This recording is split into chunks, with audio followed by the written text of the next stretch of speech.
भारत में हर साल आतंकवाद से लगभग 1000 लोग कम होते हैं। कितने लोग कम होते हैं आतंकवाद से? उसमें सीआरपीएफ, बीएसएफ, सेना के लोग भी शामिल कर दीजिए, टोटल। तो आतंकवाद के कारण साल में लगभग 1000 लोग कम हो जाते हैं।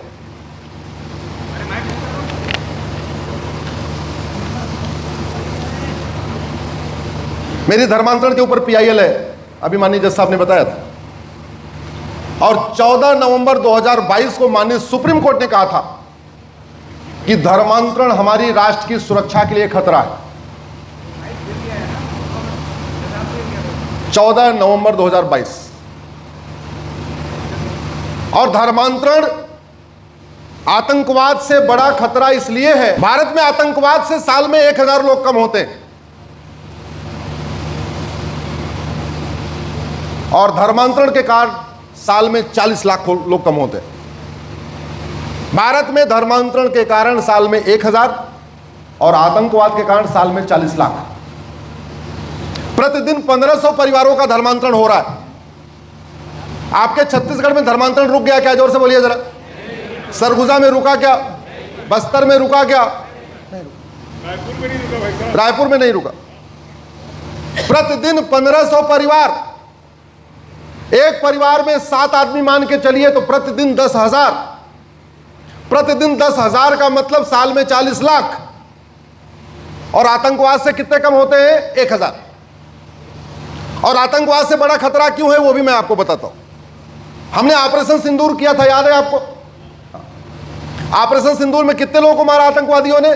26। तो जब 26 लोगों को मारा, हमने उसके बदले ऑपरेशन सिंदूर किया। उस ऑपरेशन सिंदूर में हमने लगभग 25,000 करोड़ का बम, बारूद, मिसाइल यूज किया बदला लेने के लिए। और लेना भी चाहिए, जिसने आतंकवाद किया उसको सबक सिखाना चाहिए। आप जरा मुझे बताइए, जो पहलगाम में अटैक हुआ उसका ग्राउंड पे क्या डिफरेंस आया? 26 लोग मारे गए, 26 परिवार तो कम नहीं हुए ना, केवल 26 जेंट्स कम हुए। 26 महिलाएं तो कम नहीं हुई ना, केवल 26 जेंट्स कम हुए। उनके माता पिता तो कम नहीं हुए, उनके बच्चे तो कम नहीं हुए, उनकी पत्नी तो कम नहीं हुए, उनके बाल परिवार के लोग तो कम नहीं हुए, केवल और केवल 26 लोग कम हो गए। अगर एक चंगाई सभा करके 26 लोगों को कन्वर्ट कर दिया गया होता और एक परिवार में 10 आदमी मान के चलिए, 8 आदमी मान के चलिए, तो कितने लोग कम हो जाते? जोर से सोच लीजिए। 260। साल में आतंकवाद से कितने खर्च हुए? 1000। और आतंकवाद से केवल कम होते हैं, हिंदुओं के दुश्मनों की संख्या नहीं बढ़ती। लेकिन धर्मांतरण के बाद हिंदुओं के दुश्मनों की संख्या बढ़ती है। कन्हैयालाल को किसने मारा? जोर से बोलिए जरा। एक्स हिंदू ने। नहीं, कन्हैयालाल को किसने मारा? जोर से बोलिए जरा। एक्स हिंदू। बुरहान वानी कौन था? एक्स हिंदू। अफजल गुरु कौन था? एक्स हिंदू। उमेश कोल्हे की हत्या किसने किया? एक्स हिंदू। धर्मांतरण कौन कराता है? एक्स हिंदू। लफ्ज़हात कौन करता है? एक्स हिंदू। आतंकवाद कौन फैलाता है? एक्स हिंदू। अलगाववाद कौन फैलाता है? एक्स हिंदू। आपके खान पान की वस्तुओं में पेशाब कौन मिलाता है? एक्स हिंदू। ट्रेन पे पत्थरबाजी कौन करता है? एक्स हिंदू। ज्यादातर जासूसी कौन करता है? एक्स हिंदू। लफ्ज़हात कौन करता है? एक्स हिंदू। भगवान मंदिर में तोड़फोड़ कौन करता है? एक्स हिंदू। राम से नफरत कौन करता है? एक्स हिंदू। हमारे त्योहारों से नफरत कौन करता है? एक्स हिंदू। हमारे परंपराओं से नफरत कौन करता है? एक्स हिंदू। भारत की संस्कृति से नफरत कौन करता है? एक्स हिंदू। अब आप मुझे बताओ, आतंकवाद बड़ा खतरा है या धर्मांतरण? और आतंकवाद से निपटने के लिए हमारे पास इतना सिस्टम है, पूछिए नहीं। बीएसएफ है, आर्मी है, नेवी है, एयरफोर्स है, सीआरपीएफ है, अंदर पुलिस है, सब कुछ है। लगभग 1 लाख करोड़ रुपए हम खर्च करते हैं साल में। आतंकवाद से 1000 लोग कम होते हैं और हम देश की सुरक्षा के लिए कितना खर्च करते हैं? 1 लाख करोड़। धर्मांतरण से साल में 40 लाख कम होते हैं, हमने उससे निपटने के लिए क्या खर्च किया? जीरो।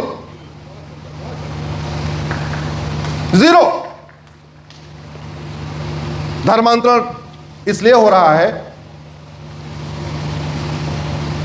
क्योंकि हमने विदेशी फंडिंग नहीं रोका। तो यहां कुछ खर्च नहीं करना है, विदेशी फंडिंग को रोकना है। धर्मांतरण हमारी राष्ट्र की सुरक्षा के लिए खतरा है कि नहीं? जोर से बोलिए जरा। ये धर्मांतरण लॉफुल एक्टिविटी है कि अनलॉफुल एक्टिविटी है? अब धर्मांतरण अनलॉफुल एक्टिविटी है। अनलॉफुल एक्टिविटी से निपटने के लिए हमारे पास 1967 में कानून बना था जिसका नाम है यूएपी, आपको दिख रहा होगा। लेकिन इस कानून में कहीं लिखा ही नहीं है कि धर्मांतरण भी एक अनलॉफुल एक्टिविटी है। आप जैसे जो लोग नॉन लीगल फील्ड के हैं वो भी कह रहे हैं धर्मांतरण अनलॉफुल एक्टिविटी है, और हमारे देश के संविधान की शपथ लेने वाले सांसदों विधायकों को समझ में नहीं आ रहा है कि धर्मांतरण अनलॉफुल एक्टिविटी है। इस कानून को बदल दिया जाए और इसमें कन्वर्जन को शामिल कर दिया जाए।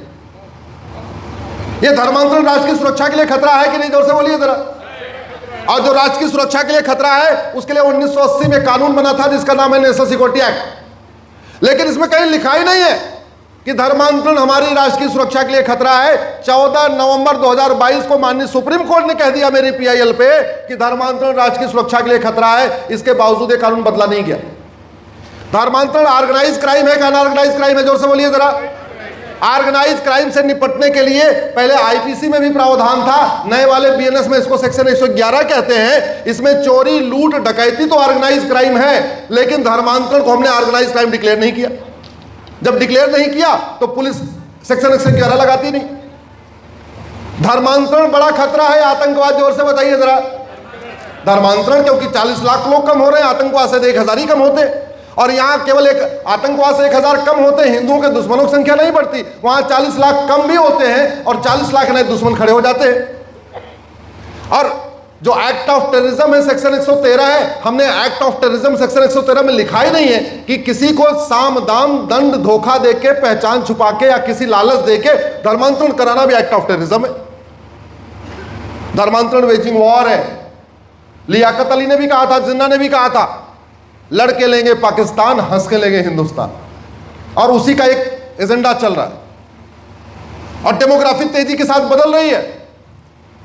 28 राज्य हैं, 8 केंद्र शासित प्रदेश टोटल हो गए 36 में से 9 राज्यों की डेमोग्राफी बदल चुकी है। मेरी पीआईएल अलग से चल रही है इसके ऊपर। 800 जिले हैं, उसमें से 200 जिलों की डेमोग्राफी बदल चुकी है। 25% जिलों की डेमोग्राफी बदल गई। 6000 तहसीलें, उसमें से 25% 1500 तहसीलों की डेमोग्राफी बदल चुकी है, यानी 25% तहसीलों की डेमोग्राफी बदल गई। भारत के बॉर्डर पे 300 तहसीलें, 300 की डेमोग्राफी बदल गई, यानी बॉर्डर के 100% तहसीलों की डेमोग्राफी बदल गई। और डेमोग्राफी बदलने में सबसे बड़ा कारण है आपका धर्मांतरण।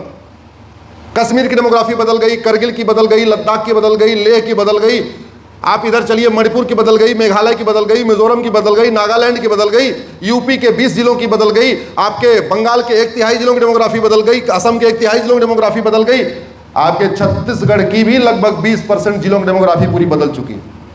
बदली कि नहीं बदली? जोर से बताइए जरा।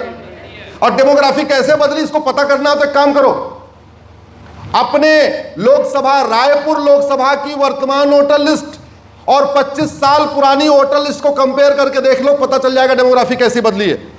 इतना बड़ा काम नहीं करना, अपने छत्तीसगढ़ के किसी एक विधानसभा की वर्तमान वोटर लिस्ट और 25 साल पुरानी वोटर लिस्ट को कंपेयर करके देख लो। इतना भी नहीं करना, अपने जिस वार्ड में आप रहते हो उस वार्ड की वर्तमान वोटर लिस्ट और 25 साल पुरानी वोटर लिस्ट को कंपेयर करके देख लो, फिर पता चलेगा आपके वार्ड की डेमोग्राफी बदली है, आपके गांव की डेमोग्राफी बदली है, आपके तहसील की डेमोग्राफी बदली है, आपकी विधानसभा की डेमोग्राफी बदली है, आपके जिले की डेमोग्राफी बदली। और डेमोग्राफी बदल रही है लफ्ज़ जिहाद के कारण, धर्मांतरण के कारण, घुसपैठियों के कारण, जनसंख्या विस्फोट के कारण। अगर भारत को सुरक्षित बनाना है तो डेमोग्राफिक इम्बैलेंस रोकना पड़ेगा। और इम्बैलेंस रोकने के लिए आपको लफ्ज़ जिहाद रोकना पड़ेगा, जो साल में 3.5 लाख बेटियां गायब हो रही हमारी।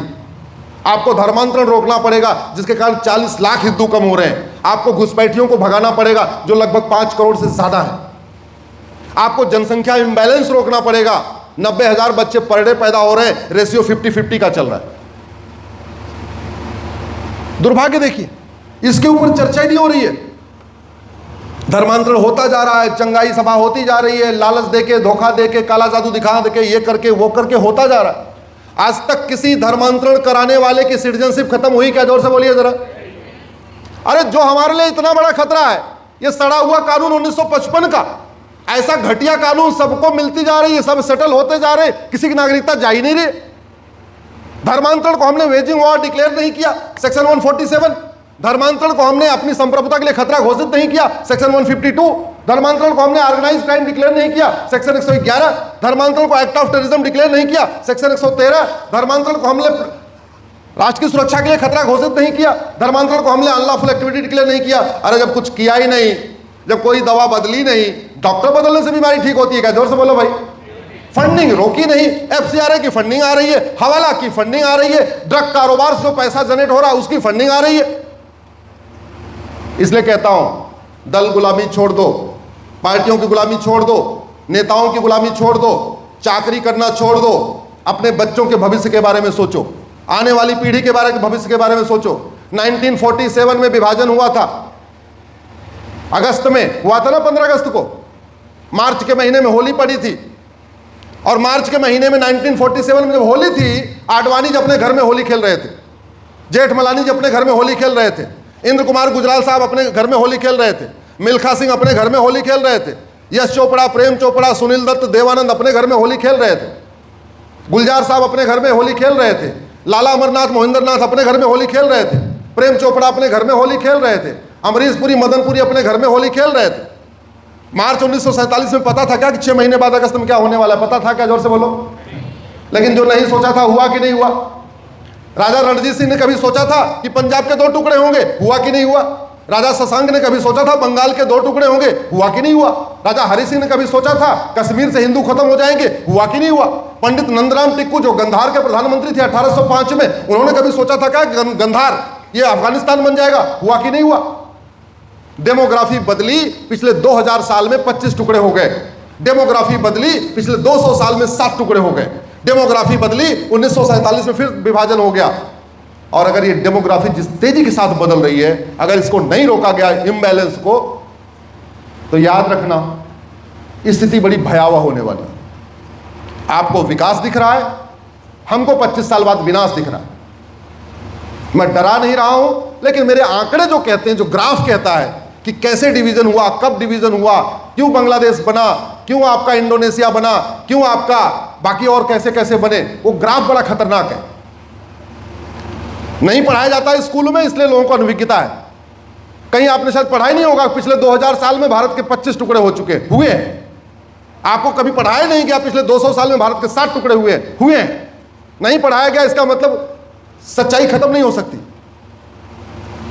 इसलिए मेरा आप लोगों से निवेदन है, अब इसके ऊपर चिंतन करिए, मंथन करिए और सोचिए आगे क्या करना है।